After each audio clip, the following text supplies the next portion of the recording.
એક દિવસ એક કંપનીના બોસે પોતાના મેનેજર ઉપર વગર કારણે ગુસ્સો કર્યો.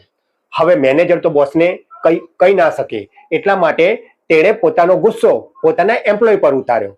હવે એમ્પ્લોય પણ મેનેજરને કહી ના શકે, એટલા માટે તેમણે પોતાનો ગુસ્સો કંપનીની બહાર જતી વખતે એક વોચમેન પર ઉતાર્યો.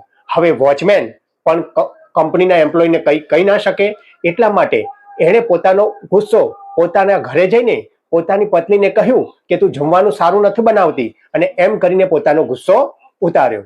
ત્યાર પછી પત્ની પણ વોચમેન ઉપર ગુસ્સો ઉતારી શકે તેમ ન હતી, એટલે તેણે પોતાનો ગુસ્સો પોતાના બાળક પર ઉતાર્યો અને બાળકને કહ્યું કે તું બરાબર લેસન નથી કરતો, આખો દિવસ મોબાઈલ અને ટીવી જોયા કરે છે. આ રીતે ગુસ્સો ઉતાર્યો.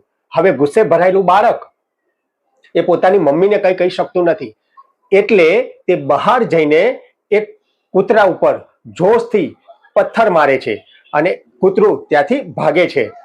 અને એ કૂતરું ભાગતું ભાગતું એક વ્યક્તિને કરડે છે. અને એ વ્યક્તિ કોણ હોય છે તમને ખ્યાલ છે? એ વ્યક્તિ એ કંપનીનો બોસ હોય છે.